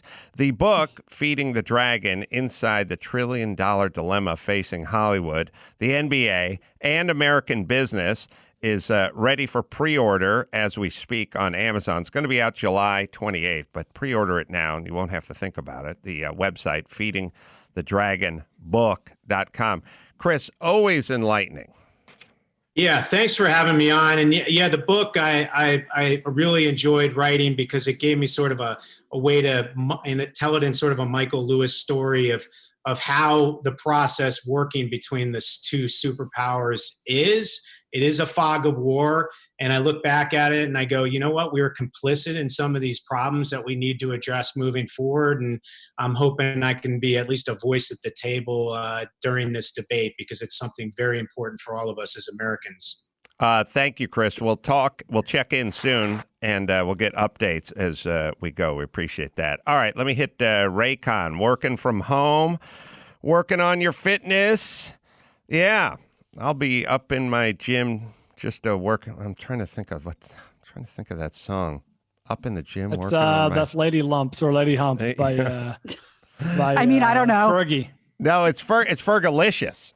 Fergalicious. Yeah, I'll be up in the gym working on my fitness. That's what I'm going to be doing. That was a test, and you failed, buddy. That was a test. So, whatever, if you're listening to something, you want to listen to it, not the kids in the next room or the TV in the next room. And that's why Raycon makes great earbuds before dropping hundreds on a pair of wireless earbuds. Check out Raycon, Raycon. About half the price of premium wireless earbuds, and the sound is amazing. I have them. Sonny is super religious with his Raycons. He loves them. Newest model, every day, E25 earbuds, 6 hours of playtime, seamless Bluetooth pairing, more bass and more compact design for noise isolating fit. It is the best, stylish and discreet. No dangling wires or stems either. Fit right in. And it was co-founded by Ray J, and celebrities like Snoop Dogg and Cardi B are obsessed with their Raycons. Right, Dawson? Now's the time to get the latest and greatest from Raycon. Get 15% off your order at buyraycon.com/Adam. That's buyraycon.com/Adam for 15% off Raycon wireless earbuds. Buyraycon.com/Adam. All right. Lauren Lapkus is going to be on. She's a very funny character actor and leading woman now. New Netflix movies coming out with David Spade, and of course I know her best from Crashing, where she was just wonderful. Take a quick break, come back with Lauren right after this. It's time to check Adam's voicemail. Adam, your John Hyatt, who I also love too because of you, is my Billy Joel, and a very sad day in my life just happened. Sirius changed the channel that was the Billy Joel channel to the Prince channel. Need I say more? Thank you. You can leave us a message at 888-634-1744. And in the middle of a pandemic. Curse you, Sirius XM. Lauren Lapkus is joining us. She is in a new movie, The Wrong Missy. It's available tomorrow, as you hear this, on Netflix. Yes. And co-stars David Spade and Nick Swartzen. And the trailer looked really funny. I have not seen the movie yet, but it was a very funny trailer. Good to talk to you, Lauren. Yeah, hi, how you doing? I'm doing well. As anyone who listens knows, I'm a huge Crashing fan. Oh, nice. And I just love that series. I'm sad that it's completed. You played Pete Holmes' wife and first wife, and it was kind of nice because you were all over the kind of the first season and few episodes, and then you made your way back, which is, I guess, a good thing. Yeah. It was good for me. I was glad. It was one of those things where after, you scream at someone and get a divorce from them and on the show, you kind of think they won't have a reason to bring you back. But thankfully, I still stayed in his life a little bit. So it was good. It was just I love stand-up, and it was such a great slice of stand-up life, very real depiction of what that life at that level was. Yeah. I agree. What is your history? Have you done stand-up? Have you always performed, sketch, improv? Tell us. Yeah, my whole background is improv. So I've been doing that for like 15 years and sketch as well, but mostly improv. And I never did stand-up. So I love that kind of show as well, because I love seeing the lore of the stand-up community and all those classic people coming back and doing sets. But yeah, I have an improv background. I'm from Chicago. I grew up in Evanston, right outside of the city, and I did improv at IO and then moved to New York and joined UCB there. And I've been in LA for like 10 years now doing that out here. So I'm trying to think if there's any chasm between male and female in potential improv and not, I don't mean potential improv, but I'm just saying, like, I have a son and I have a daughter, and in the past, just getting into comedy, it's like, well, there's Lucille Ball and there's Joanne Worley and there's Phyllis Diller, but a woman can't get into comedy. But I feel like if you went to a Groundlings class, it'd probably be about 50-50 these days, right? Oh, yeah. These days, it's so different. I mean, even just in the amount of time since I started, I feel like so many more women have started doing it. But when I started 15 years ago, my classes had a good amount of women. But it was one of those things still where once you got on an improv team, there probably would be one or two women on each team. So it was still a lower number.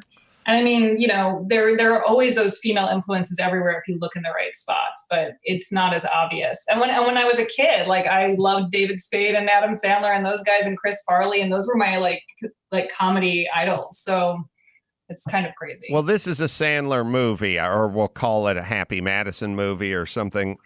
We'll call it that. Yeah. And that's, you guys shot in Hawaii?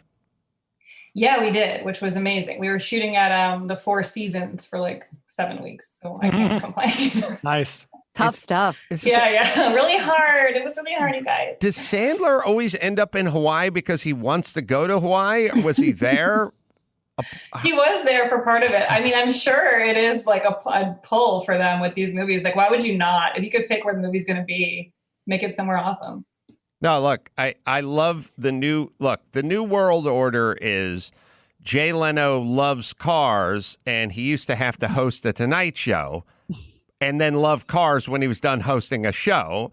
And Phil Rosenthal loves travel and food, and he used to have to work on Everyone Loves Raymond to save up enough money to go to Italy and have some food. Now everyone just goes, fuck it. I like cars. I'm doing a car show. I want food. I want to do a food show. Sandler goes, I like Maui. I'm going to Maui. Like, we'll film it there. True. Right. And it's like, but Adam, this is a story about the Donner Party in 1841. I don't care. It can be tropical. Why can't it be the Donner Luau? Yeah. Plenty of people have died in those mountains. Come on, get creative.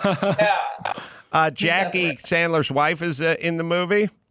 Yeah, she's like the sweetest person. Do you know her? I don't know her. I know him, and I know he's super nice. Yeah, he really is. But she is like the nicest person ever. She's so thoughtful. I like complimented her perfume, and then she bought me the perfume. I was like, this is just like a very sweet lady. She's like awesome. Right. And she's so funny in the movie. She's really fun to work with. So it was cool. I mean, that's another thing I really like about what Adam does is like he brings in his family and like they get to have so much fun together. It's just like a perfect family excursion. It's interesting with Hollywood types. So like if you commented on, I don't think there's a middle. Like Hollywood, if you complimented a woman on her perfume, you'd either get a bottle of perfume or you'd have her yell, "Why are you sniffing me?" Or a restraining order. But yeah, you don't get a middle ground. Like the rest of the country is like, oh, okay. It's I'll tell you what it's called. So nice that you got the nice. Yeah. I was happy about that. I'm wondering, maybe being nice, when you think about the Adam Sandlers or the Judd Apatows of the world, these guys are like famously nice. Totally. Maybe nice, bossy and shitty is a little bit of a sprint, but it's not really a good marathon kind of approach. Yeah. I think the Henry Winkler approach is a better way to go because everyone eventually dates everyone again in this town. Like you have to work with these people again. And if they don't want to work with you, then you're screwed. No, it's so true. I think it really leads to like a long career. The people that I've worked with who are so nice too, like it spreads and you tell people like, oh, they actually were really cool. And then everyone wants to work with them. So it's just, it's definitely the way to go. But I mean, the people who are really hardcore and like intense and mean still seem to be really successful too. So I don't know. Maybe there's no. Yeah, well, whether it's Harvey Weinstein or Ellen, and I'm not saying Harvey's as bad as Ellen, but what I am saying, I'm saying eventually people, it kind of catches up. It kind of catches up to you. Like people get less scared of you, I think, over time. And you have those are just go ahead. Those are just the ones you've heard of. That's you know what true. I mean? Imagine how many other shitty people there are in this business who you'll never hear. You'll never hear names because they're shitty and they're not super talented. You know what I mean? They're not like a Val Kilmer level actor. For example. Well, Val Kilmer is an interesting pull for that. I like that. I've heard some negative things. It really? Okay, I don't know. Have you not? No, I know I haven't. I don't know. I don't know anything about him, I guess, but I'll Google it later. I've heard some things, and my camera just went out, but my voice can be heard. Okay. I think when you're nutty, it helps you be a better actor in certain respects. And so what you're dealing with is nutty people. And nutty people kind of turn into mean people when you put them under pressure. And I think that set has a lot of pressure. It lets nutty people get mean fast. Well, and when you have a lot of success and like everyone caters to you, there's like no reason to be nice after a certain point. Like if you're someone who has the impulse to be mean and everyone's willing to go along with whatever you do anyway, then like why would you stop? Well, so the movie, how does it work for you? Do you audition? Does somebody see you on Orange is the New Black and go, oh, let's get Lauren in here? Yeah, interestingly, I had a small role in a Happy Madison movie like years ago called Blended with Drew Barrymore. Yeah. I played a babysitter in that movie. I had a very small part. And I got an audition for this movie just through my agent, same way I got that audition. So it was just a random thing that came through, and I really auditioned truly because I saw that David Spade was going to be in it, and I think he's so funny. So I was like, oh, I'll go see what that's about. And it ended up being really fun. I mean, the character is like so funny and crazy, and that's also like a dream thing for me because in my improv, I tend to play really insane characters who say offensive stuff. So it was really fun to get to actually be cast in a role where I got to do all that. My sister is also named Lauren, but nice. At some point, probably about your age, 20 years ago, she changed the spelling from Lauren to Lauryn, which I've never condoned. And why did she do that? Was there a reason? I think it was her horrible childhood, but I'm no clinical scientist, but I don't think swapping out a letter in your name, especially when it's pronounced the same, is really going to cure having a bad dad. But that's me. But for you, you grew up where? I grew up in Evanston, where Northwestern University is. If you're familiar, people usually know it from that. But it's a suburb outside of Chicago, and it's a really like liberal town and very diverse and cool place to be. It's very supportive of the arts. And what were you thinking about doing when you were a high school senior? Exactly this. This was my dream. So I truly just wanted to be a comedian and actor, and that's what I was working towards from a young age. Mostly doing just like plays at school or whatever. But then in high school, I had a teacher who suggested I take improv classes, and I started taking like adult improv classes when I was in high school. And that was really the game changer for me that pulled me onto like a real path towards making a career. But I didn't know it at the time. What a great counselor to spot that and suggest that. I think my counselor suggested that I sit down and shut up. I think that's the counseling I got. Yeah.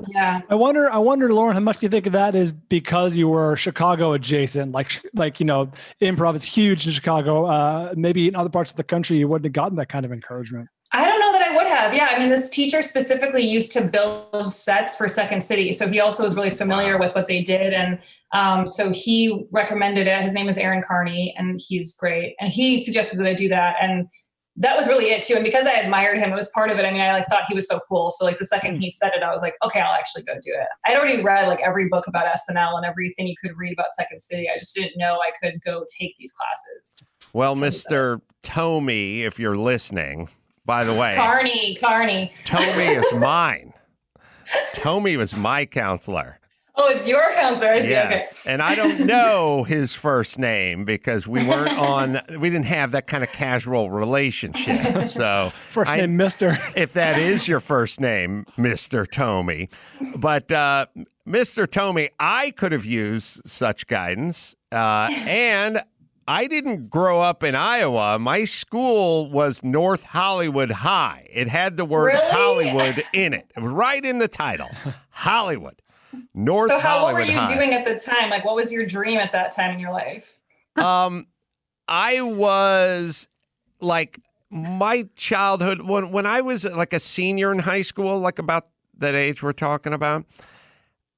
I was in a kind of we're in a lifeboat and we have to survive for, a month. And then people would say, yeah, but what was your dream? Did you want to have surf and turf and a dessert with 5 toppings on it. And my thing was like, I want dry land. I just want to get my feet on some fucking land. Like, that's my dream. We'll figure out the surf and turf after we find land. But for now, I want to find some land. So I was like, my parents didn't have money. I didn't have money.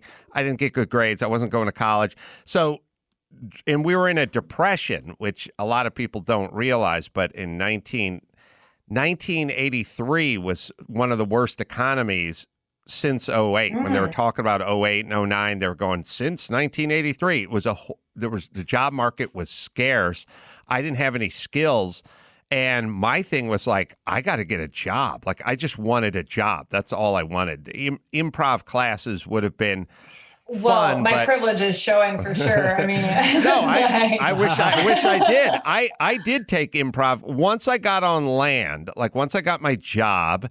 And once I got an apartment with the roommates and the truck, and like once I got a few of the basic necessities of life, then 3 or 5 years later, I started taking groundlings classes just on my own. So I was kind of on your that's cool. path, but I just took a little delayed approach to it. Yeah. I feel lucky that I got to start so early because, I mean, the people in my classes were all in their 20s. So I felt like I was, the boring kid who was coming in talking about my homework, and I didn't really know if I had anything to add. But it was really good for me to push myself to like hang out with older people and see what I could learn. But yeah. I remember for me, it was a big culture shock going to the groundlings because people were educated and they had these theater backgrounds and they came from all over the country. I grew up with my buddies in North Hollywood. I didn't know anyone who was from Boston. Or Chicago, or New York. Where are all these people? I never saw one of them. I never, my family, their friends, nobody was from, you're just from LA. That's all I knew from the San Fernando Valley. Like, it was crazy talking to people that just went to school in all the different parts of the country. And then they all showed up at the groundlings, which was, 5 miles from where I lived. But for them, it was across the country. Yeah. Did you feel resentment towards them for that stuff or no? Definitely. No. I was always just a little amused and a little confused, especially when they'd start talking about like, well, I did my junior year abroad. I went to Switzerland and I studied there for a year. And then I was like, I just go, how did that work? What do you mean? How did it work? It's like, you get on a plane, you get your papers, you do whatever. And I was like, how? But how? How? Yeah. I was like a villager, like a superstitious I mean, villager. I think that's so relatable though, that nothing is explained to people. And like, I feel like, I came from a family where my parents went to college and they kind of expected that of me. So it was explained, at a certain point that that's what you would do. And this is how that works. And you apply and you do these things. But so much stuff just isn't explained at all. And you just have to figure it out. It's really unfair. And it's generational too. Mm-hmm. And it's insidious. And whenever we talk about the haves and the have-nots, we always talk about money, but it's really not money. It's information. Like, the people that have shit, I sit around my 13-year-old son and I go, hey, man, you should do this and you should do that. And here's what we're going to do. And I do a podcast and you want to do sports, you could do sports and blah, blah, blah, versus a vacuum of information. Life is a bitch and then you die and you got to go out and work for shit money or sell drugs or whatever. They just never get the information. Yeah. Yeah, it's totally true. And it just gets passed on. It just gets passed on to the next generation because then they don't have the information. And I wish we had a more concerted effort, like as a culture, to put it, instead of a monetary, there's a monetary side to it, but it's a lot less monetary and a lot more information that needs to be dispensed. Yeah. And if school was free, that'd be great too. I mean, school is insanely expensive. I feel like my parents wasted their money on my How college. much did your school cost? Whew.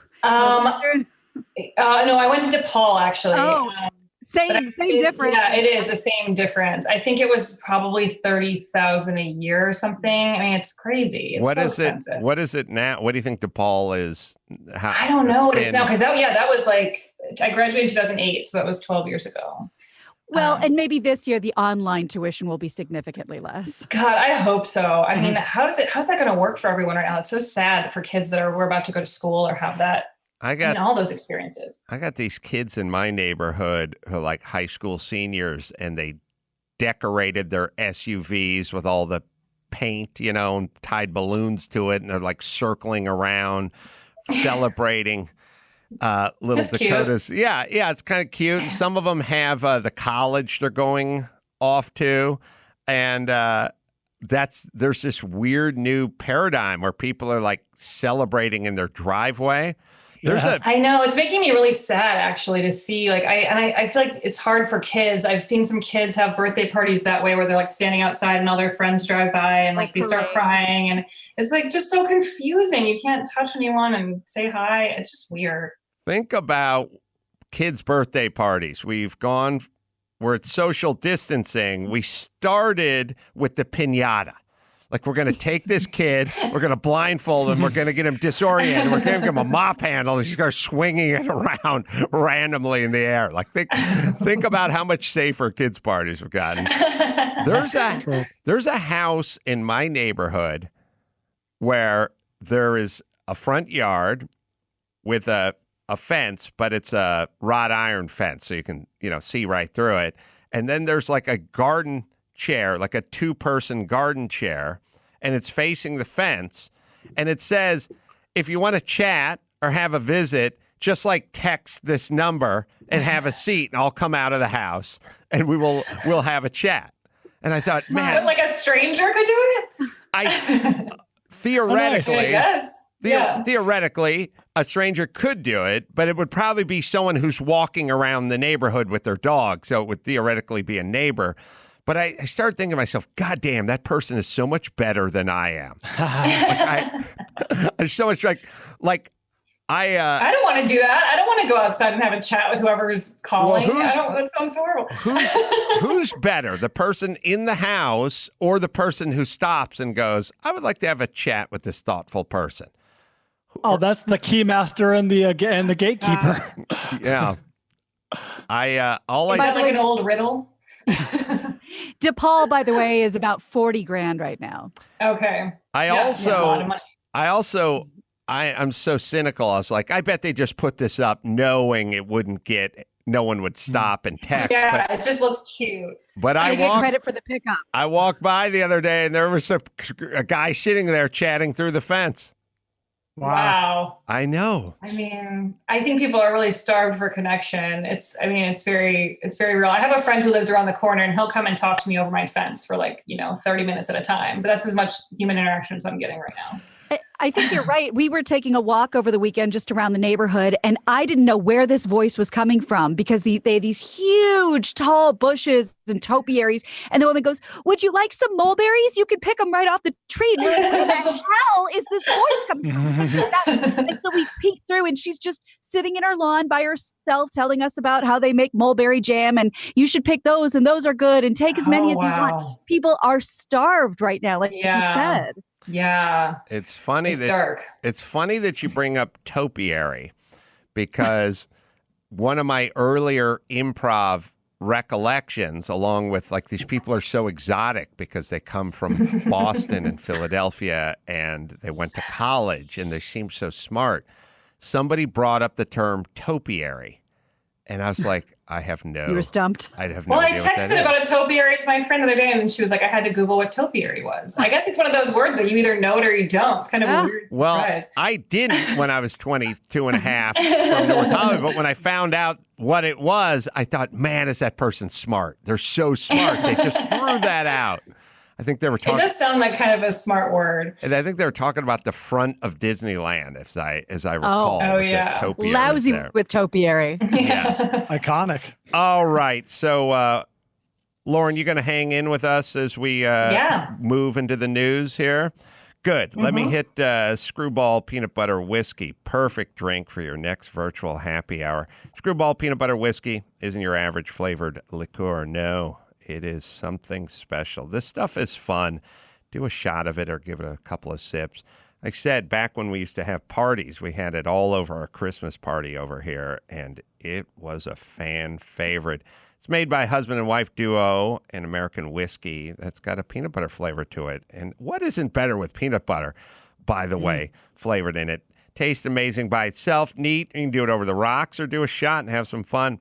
Elevate that next cocktail party, that Zoom cocktail party you have. And it's a conversation piece as well, or give it a little shot in your coffee. Why not? Skrewball also donating hand sanitizer, which they're making now, too, to hospitals, police, firefighters, and more. This stuff is good. Skrewball peanut butter whiskey, right, Dawson? Skrewball, the original and most awarded peanut butter whiskey, is now available near you at 70 proof. Skrewball peanut butter whiskey is the perfect shot or the perfect addition to your favorite cocktail. Pick it up at your local store or get it delivered today. Ready to get screwed? Ready to hashtag get screwed? Go to skrewballwhiskey.com for more info. Enjoy responsibly. Advertisement by Skrewball Spirits, LLC, San Marcos, California. Whiskey with natural flavors and caramel color. 35% alcohol by volume. All right, let's take a quick break, come back with Lauren, and do the news right after this. Give me the news with Grad, news with Gina Grad, breaking viral, all those crazy Trump tweets. Give me news with Gina Grad, trouble in the Middle East, celebrity drunk meltdowns. Need news with Gina Grad. The news with Gina Grad. Well, I hate starting the news this way for the second day in a row, but definitely would be remiss if we didn't. Veteran comic actor Jerry Stiller, known to younger generations, of course, as Ben Stiller's father, and of course, George Costanza's father on Seinfeld, has died. Natural causes. He was 92 years old. Born in 1927 in New York, married to Ann Mira, like I said, father to Ben Stiller. He was not just known for being Frank Costanza, but he was also Arthur Spooner on King of Queens. You might remember that. Has over 80 film and television appearances. Ann Mira died in 2015, and Stiller is survived by children Ben and Amy and 2 grandchildren. Well, it's sad, but refreshing to hear a dude outlasting the wife on occasion, so chalk that up as a victory, fellas. That's a W. He said born in 23, did you say? Born in 27, sorry. How much has that guy seen?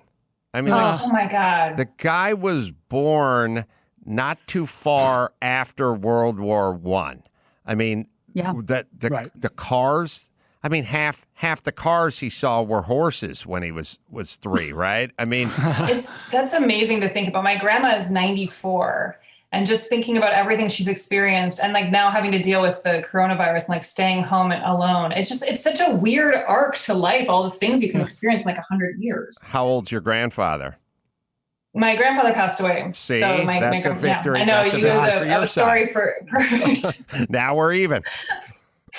Yeah, Jerry Stiller was the funniest ever. I just saw some bloopers from Seinfeld on Twitter that were hilarious. I think people should go look those up. He's just the funniest guy. He's such an amazing actor. What amazing life. And then how much better is it when your son can have that much success and you can be around for most all of it? Like that's incredible. So yeah, that's amazing. I mean, it's amazing too when a family has that much actual talent. Like it's not just nepotism. Like Ben Stiller is hilarious, and he had amazing parents who were so talented that he got to watch as he grew up, and then he became an amazing star.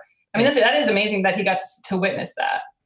I talked to Ben Stiller at Jimmy Kimmel's house once a number of years ago, and I remember this story of when I used to work installing closets. I installed a closet into a woman's house who lived in Topanga, who I sort of knew, and she knew I was into comedy, and she pulled out that bowling Color of Money Ben Stiller parody that I believe we've seen before, or we've shared it before. Lauren probably may not have seen it, but I don't think so. One of the first things Ben Stiller did was a kind of bootleg send-up of Tom Cruise in Color of Money, but with bowling. So he was Tom Cruise as a bowling hustler, and he must have done that, Max Zapata. I mean, that must have been 1988, 89, or somewhere in that era, 87, 88. I was working for Always Better Closets. And 87. 87. So it's like he wasn't known, but this person had it on a VHS cassette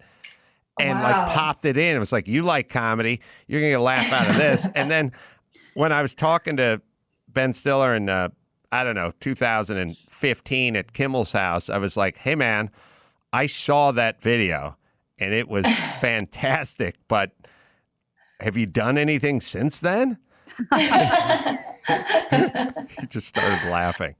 Can you find it? Is I it love on the that. internet? It's on YouTube. Popping in a VHS is like the original, like showing your phone. Like, you got to watch this video on my phone. It's like someone just put on a full-on tape for you on their TV.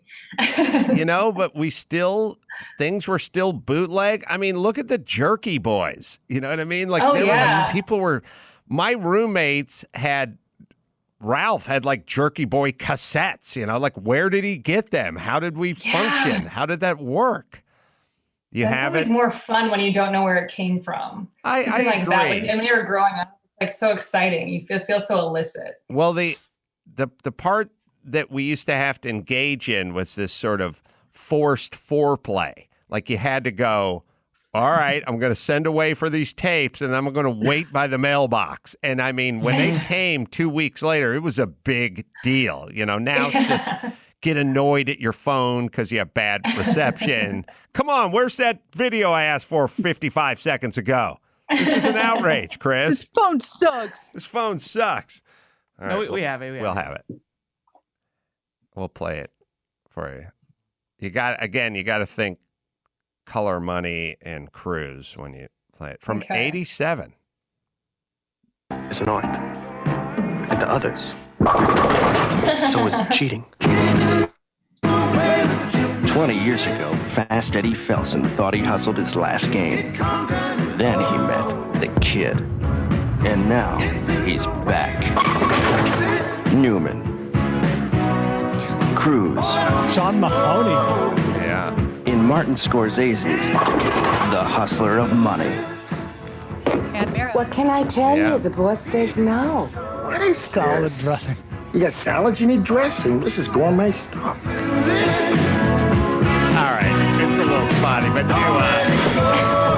you can pause it. But you get the idea. That's to me. That's the first. That's the first time I saw him. I don't even know if he wasn't doing. I don't know if he was on. I don't know if that's from something or he just shot it. He was on SNL years later in like '89, so this would have been pretty young Ben Stiller. Yeah, but the word. I mean, that's just the viral nature of things. Pardon the pun, but I mean, I'm in someone's house in Topanga putting a closet in, and she's like, "Check this out," and I'm like, "Okay," and then 28 years later, when I see him, I go, "Hey, man, guess what?" So that's that performance really stuck with you, though. I mean, that's a testament. I know to that video. Yeah. Also, I remember the chick was kind of good looking, and I thought I was going to have one of those moments that I'd always heard about where the guy got laid, but it never happened to me. But I thought maybe this is an entree into a more casual relationship, a little less professional. It sounds like a porn setup that a guy's installing your closet and then you hook up. Yeah, I'd be like, I got a VHS tape in the van. It's called Taboo 2. Let me spring that on you, Missy. Never happened. He was 22 at the time, working on Broadway. SNL picked it up and aired it later that year, hiring Stiller 2 years later. So you got to get out there. Sorry, Gina, go ahead. Well, you'd mentioned, all the things that Jerry Stiller had seen in that time. And that reminded me from I think about a week ago, a 107-year-old woman has survived 2 global pandemics. When she was 6, Marley Shapiro Asher got the Spanish flu of 1918. Then last month, she was admitted to the hospital with COVID-19. Doctors gave her, of course, a very small chance of surviving. They called her daughter to warn that Marilee had less than 12 hours to live. And her daughter said, that doctor doesn't know my mother very well. 5 days later, she was discharged from the hospital, returned to her senior living community in Chevy Chase House in Washington, D.C. So, woman born under a fairly lucky star. Well, good for her. But, You know, we always applaud all these people who live to 110 or 118 or 105 or whatever it is. Do we all know they're good people? I mean, statistically, most of them have to be racist, right? There's no way. You don't get to 108 without referring to a black guy as a Negro, do you? I mean, no. I'm just saying. From bygone days. I'm just saying. Statistically, how late do you want to live? How old do you want to be? Do you want to be? Some people say they don't want to be in their hundreds because they think it would be like too sad to be so old. I, on a serious note, I've talked to Dr. Drew about this more than once, and he said, when you go to a nursing home and people literally, it takes two people to like turn you over in your bed and do that stuff. We have a weird obsession with life. Like, ironically, maybe the more we lose religion in our society, the more we cling to keeping people alive. Because I think it's my theory. I think if Nana dies and she's going to be reunited with Grandpa, the love of her life, then you let her go. But if you think she's just going in a hole in the ground, you go more feeding tubes and more ventilators. But we have a bizarre relationship with keeping people technically alive, even though they're not and would be dead without all this science and mechanized equipment. And we have to really revisit that. I don't think people, and Drew says that he has a lot of family members who are like, keep the person alive, like keep the feeding tube in, keep the breathing. When something is breathing for you, I'm sorry, you're dead. And I don't know, would you guys want to spend the last 2 years of your life just having two people like turn you over and clean you and all that?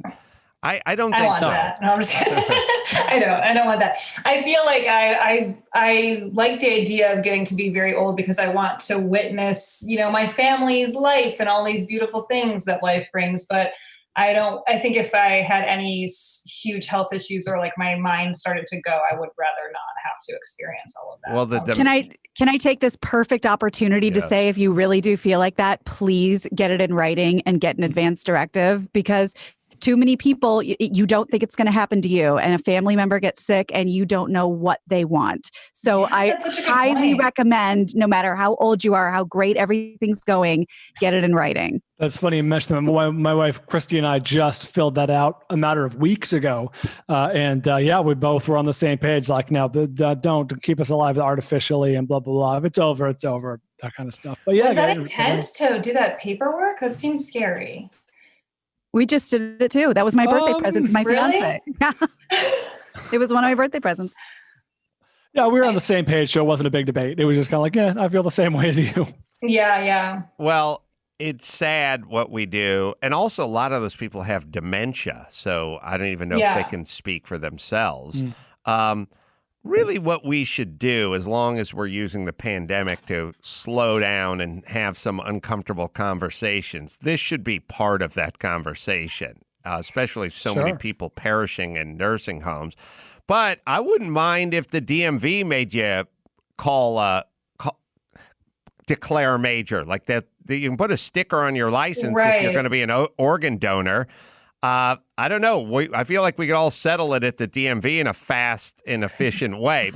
Maybe so, not. Sir, just to make sure, you're in no jaws of life? That's right. No jaws of life. That's right. Save the pneumatics. Sorry. Or hydraulics. I don't remember what it is. Probably hydraulic. Yeah. Sorry. He takes a lot of shit for reasons that some of us will just never understand. He seems like a good guy, and now he's proving it again. Guy Fieri just raised $20 million to help the coronavirus relief effort for restaurant workers specifically. He partnered with the National Restaurant Association Educational Foundation and a few other companies to launch the Restaurant Employee Relief Fund. The relief fund has given 40,000 one-time grants worth $500 each to any worker financially impacted by the pandemic. Donations are still being accepted, and those in need of a grant can visit the Relief Fund's website. It'll be interesting when we're telling tales of this pandemic 50 years from now, and I'm like talking to my grandkids, and they're like, "How bad was it, Pappy?" Here's how bad it was. We found out that Guy Fieri was a good guy and that Ellen was evil. That's what we found out. That's how bad it was. That's how much time we had on our hands. Yeah, I was really happy to hear that about Guy Fieri. I don't like have much of an opinion of him besides like I've seen, a little bit of his shows or whatever. And he's the kind of guy who like wears sunglasses on the back of his head. Like I just wouldn't expect this kind of behavior. I think it's amazing, but it sucks too because we have to like rely on celebrities to, like, yes, but it's a bummer to me that like we have to rely on celebrities to like solve these problems that our government should be solving. Like, it's just depressing that Guy Fieri has to like raise this money and resolve this issue. It shouldn't be like that. I agree, but if anyone wants to pitch in, we'll take it. Oh, yeah, totally. And I think we look at Guy like we looked at Guy like we look at magicians, right? Where you just go, that guy's a magician. You go, I don't like that guy. And then you go, why? He pays his taxes. He loves his kids. I don't trust him. He's up to something. Something about him. Something about him I don't like. And that was sort of the Guy Fieri thing, which is like nobody had any stories about him being rude or insensitive or anything. He hasn't even been Me Too'd. Like, the thing the thing I keep saying about the Me Too movement, it's all the sneaky ones that are being Me Too'd. All the dudes that are like brosif dudes out there, like the guys who you would think would be Me Too'd, like the guy who hosted The Man Show, moi, or Guy Fieri. You'd think we would be the ones being Me Too'd. But the ones that were sneaking, the sneaky guys, those are the ones that are getting caught up in this. And Guy Fieri visits, 3-4 restaurants an episode and diners, drive-ins, and dives. If anyone's been around enough people to pull off something like this, I think the evidence is in. Plus, and by the way, yes. Well, I was going to say, in terms of Me Tooing, you got a struggling family-run restaurant. It's an Italian joint. They really need business. You got the hot 22-year-old Italian daughter, and guys like, yeah, I may feature you on my show. It's a pretty rigorous screening process. You want to step into my office. I mean, you want to talk about the recipient of the casting couch. Guy could be all over that, but yet he chooses not to, and that's why he's a hero. That's exactly right. And if you've seen that Shane Torres stand-up set, it's like 4 minutes from Conan O'Brien. It's iconic about why do we give Guy Fieri so much shit? He seems like such a nice guy. We treat him like he's in Nickelback. And by the way, what did Nickelback ever do to us? Right. Great stand-up set. Yeah. Yeah. I secretly like Nickelback. Oh, secrets out. Controversial. Show's over. Well, thanks for coming. So this is one that we definitely will want to bring up to our sort of in-house nutritionist, Vinnie Tortorich. An entire town in New York is going on a diet because of this pandemic. We've talked about this. We've thought, is something like this going to happen? Well, the town of Huntington, it's located in Suffolk County, Long Island. Community has about 200,000 residents. They're doing it in an effort to make people healthier, especially because of this pandemic, which seems to affect those with obesity and diabetes and high blood pressure much more severely. The program was announced in a press release by a Suffolk County legislator and obesity specialist. It includes nutrition tips, junk food, cutting out junk food, adding fruits and vegetables. Program features meal planning, fitness, yoga, online classes, regular weigh-ins. So this whole town, this sounds like a movie of the week, is going on a collective diet. Is my audio horrible? It's real bad. It's getting worse. All right, so we're going to have to reboot it, I think. Yep, stand by. Chris? We're going to try something really quick. Don't sign off, guys, yet.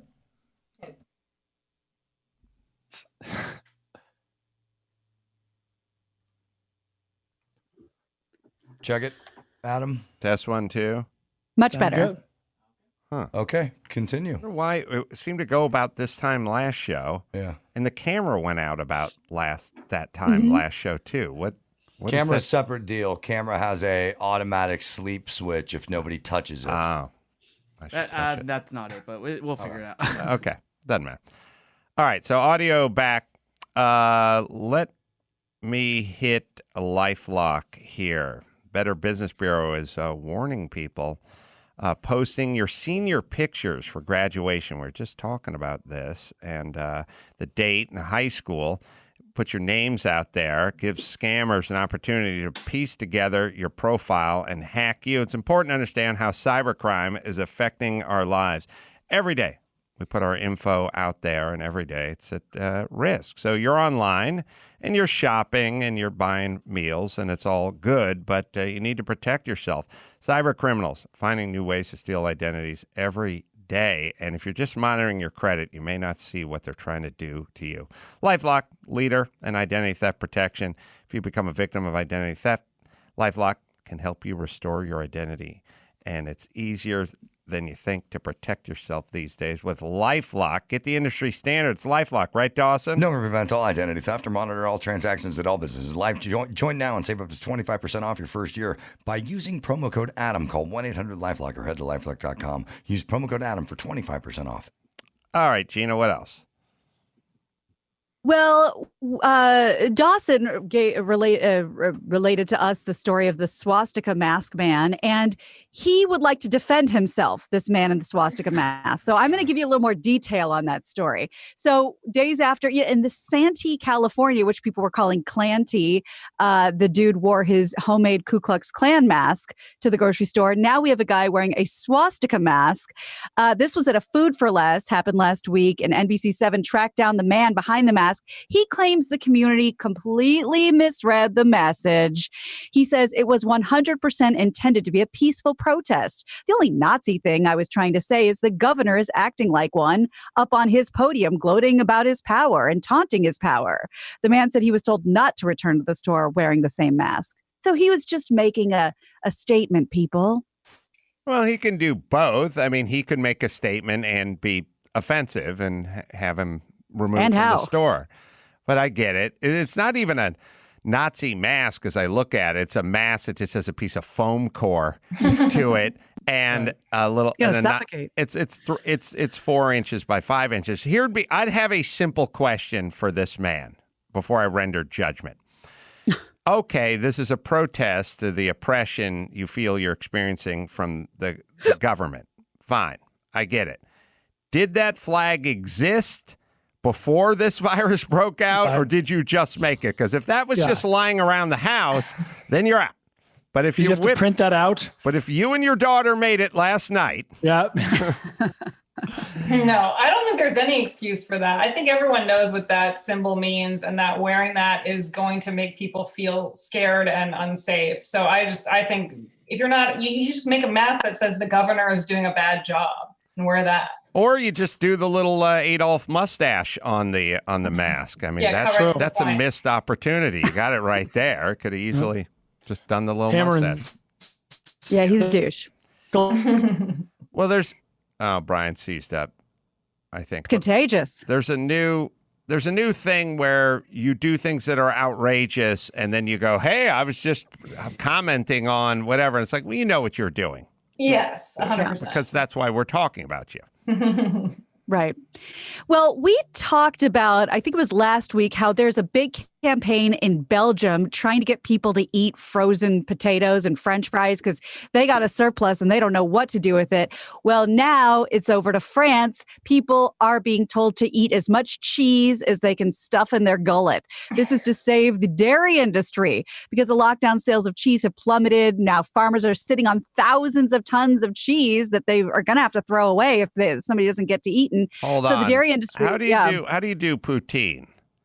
What is fries with cheese on all top? Right. We bring it all to Louisiana. Come on, Canada. That's Get right. going. Canada. That's right. Yeah, they love that shit over there. Just Montreal or whatever. This is the best day of your life.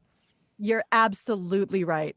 Adam Carolla, problem solver. That's right. I got the roller skate and the key. We just put them together, man. They're called fromagesons, which means let's act for cheese. So I think you're absolutely right. Let's get our neighbors to the north involved. I guess it's got gravy and curds in it, does it? And is it big? Obviously, it's big in I don't know, Montreal, Canada, like a French speaking. But I would guess also New Orleans and places like that as well with that heritage. I don't think they'd shy away from it. I've never seen it there, but I don't think anyone's going to turn down gravy fries. No, like my pitch to folks who lived in New Orleans, if they went like, "What the fuck is that?" I go, "It'll make you fat." And they go, "Oh, give me that." Oh, out of my way. Wash it down with a beignet. Yeah, I think I feel like that's something you could get in New Orleans as well, but maybe I'm making that up. Anyway, carry on. Well, I think we're very lucky that we get to just like, all we have to do to like solve these problems is stay home and eat cheese. It's not horrible. Okay. Yeah. So the show Black Mirror, which is so fantastic and unbelievable, and it's sort of a sci-fi alternate universe into the future, but but the future that's only a few years away. That's kind of the concept and how technology can sometimes be our undoing. It's one of the most popular shows on Netflix, and viewers want more. We crave it. We're always looking for when's the next season. But creator Charlie Brooker says, in no time soon, because when asked by Radio Times about a sixth season, he said, at the moment, I don't know what stomach there would be for stories about societies falling apart, so I'm not going to work on any. Brooker says he's instead working on more positive news. He says, I'm sort of keen to revisit my comic skill set, so I've been writing scripts and trying to make people laugh. So he thinks that we have enough doom and gloom right now, and there won't be any Black Mirror for the future time being. Rainbow Mirror. That's right. Gay flag mirror. I feel like people are probably watching more of those true crime shows and listening to more true crime podcasts than ever. Like Thank God. I was Nancy so Grace. worried that they would not be interested in watching my show anymore. And it's more popular than ever, even from the house when the twins are doing their homework and their Boy Scout work online, and people are still watching. Yeah, I see. I think it's tantamount to like drinking too much. I think we're going to go down the drain on this one. Like you're already feeling vulnerable and weird, and now you're sitting around watching my kids are quarantined, but soon as they can go outside, they shall be abducted. That's the math I'm doing. So, look, God bless him, but I don't know. I bet people would watch the shit out of Black Mirror.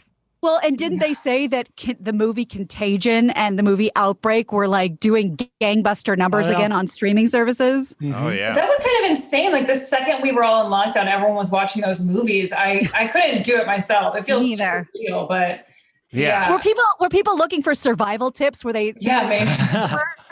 Or and also, was there some rogue group that watched the shit out of Chitty Chitty Bang Bang, like who just went the other direction? Like that's me. Yeah, I think those people are healthier, not just because they're on my screen. I would say that. I would say that anyway, because there is two takes on this, which is I'm going to watch something that's going to actually make this worse, but there's a morbid curiosity, and then there's people that are like, I want to go outside and Dick Van Dyke in a flying car. It is so funny you should say this, because I was just having this conversation with my one of my best friends who happens to be gay and work in musicals, Adam. But I told him, between all the old classics, Carousel, Oklahoma, The Music Man, South Pacific, all these ones that I'm like, yawn, boring, never interested in my musical career because they weren't flashy. I crave wholesome Americana. I watched Robert Preston's Music Man 3 times last week.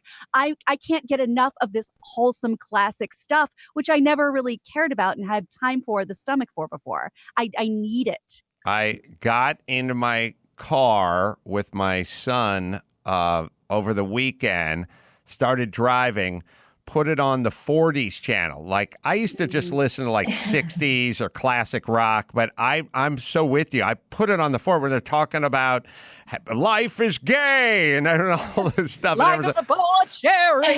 And Judy Garland was singing about clang, clang, clang went the trolley. And I was like, yeah, we're live. Hello, my baby. Hello, my honey. Hello, my ragtime gal. Yeah. It's kind of perfect though when you're like driving on these streets and it feels so dystopic, like having some music like that. It's almost like an episode of Black Mirror, just floating in your own car with nobody around you. Super weird. Yeah, and you could listen to 9 Inch Nails, but I think that would actually We're living it. exacerbate Yeah. it. All right, Yeah. let's bring it home, Gina Grad. You got it. I'm Gina Grad, and that's the news. Put it in post. All right. Well, let me just take 30 seconds out for our friends over at Geico. Geico would like to say thanks to you. Thanks for sharing all your dance moves and your DIY hair fails and your inner lip sync star qualities. And now Geico is going to share it with you. That's right. Geico is going to do a give back. 15% credit on car and motorcycle policies for current and new customers as well. So you're not driving as much, obviously, and they're going to kick some back. This Geico's committed to the long haul. That's 15% credit, and it'll last your full policy term at geico.com/giveback, and you go there for information and eligibility. All right. I want to thank Lauren for being such a delight. I'm looking forward to seeing the movie, The Wrong Missy. The trailer was really funny. It's available tomorrow on Netflix. As you hear this, David Spade and Nick Swartzen are all over this thing as well. Website, Lauren Lapkus. It's LAPKUS.com is where you go. Thanks, Lauren. This has been a treat. Oh, okay. And Chris Fenton as well. Feeding the Dragon is the name of his book, which will be out on the 28th of July. And Bjorn Lomborg is joining the show to talk science tomorrow. And until next time, this is Adam for Chris and Lauren and Gina and Bald saying mahalo. Follow the Adam Carolla Show on Twitter at Adam Carolla Show. Follow Ace on Twitter at Adam Carolla. You can leave us a voicemail at 888-634-1744. Pre-order Adam's book, I'm Your Emotional Support Animal. Get it now at adamcarolla.com.